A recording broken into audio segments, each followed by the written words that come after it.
মার্কিন president Donald ট্রাম্পকে বৈঠকের সময় ঘুমিয়ে পড়া থেকে জাগিয়ে রাখতে নাকি বিশেষ এক নারীকে নিয়োগ করা হয়েছে। সামাজিক যোগাযোগ মাধ্যমে ছড়িয়ে পড়া এমন দাবিতে চলছে নানা আলোচনা, তবে এই দাবির পক্ষে কোনো নির্ভরযোগ্য প্রমাণ পাওয়া যায়নি। ঘটনার সূত্রপাত 10 আগস্ট ওভাল অফিসের একটি অনুষ্ঠানের ভিডিও থেকে। ভিডিওতে ট্রাম্পের চোখ কয়েকবার বন্ধ হয়ে আসতে দেখা যায়। তার পেছনে দাঁড়িয়ে থাকা এক নারীকে আবার কয়েকবার নিজের পেটের কাছে হাত দিতে দেখা যায়। এরপরেই সামাজিক যোগাযোগ মাধ্যমে ছড়িয়ে পড়ে নতুন তথ্য। বাংলা কিউআর যেখানে, নগদ পেমেন্ট সেখানে।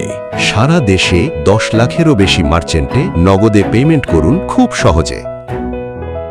ওই নারীর কাছে নাকি রয়েছে বিশেষ একটি বাজার বা সতর্ক করার যন্ত্র। ট্রাম্পের চোখ বন্ধ হয়ে এলেই তিনি সেটি চাপ দিয়ে প্রেসিডেন্টকে জাগিয়ে দেন। মজার ছলে কেউ কেউ এই নারীকে নাম দিয়েছেন দ্য জেপার্ড, আবার কেউ বলছেন ল্যাপটপ রিবুট করার মতো ট্রাম্পকেও নাকি আবার চালু করা হচ্ছে। কিন্তু বাস্তবতা কি? ভিডিওতে এমন কোনো যন্ত্র ব্যবহারের প্রমাণ নেই। ওই নারীকে প্রেসিডেন্টকে জাগিয়ে রাখার দায়িত্ব দেওয়া হয়েছে এমন কোনো সরকারি তথ্যও পাওয়া যায়নি। বরং অনেকেই পুরো বিষয়টিকে নিছক সামাজিক যোগাযোগ মাধ্যমে রসিকতা ও গুজব হিসেবে দেখছেন। পেছনে থাকা ওই নারীকে শনাক্ত করা হয়েছে 27 বছর বয়সী জেমিলিক ফ্র্যাঙ্কলিন হিসেবে।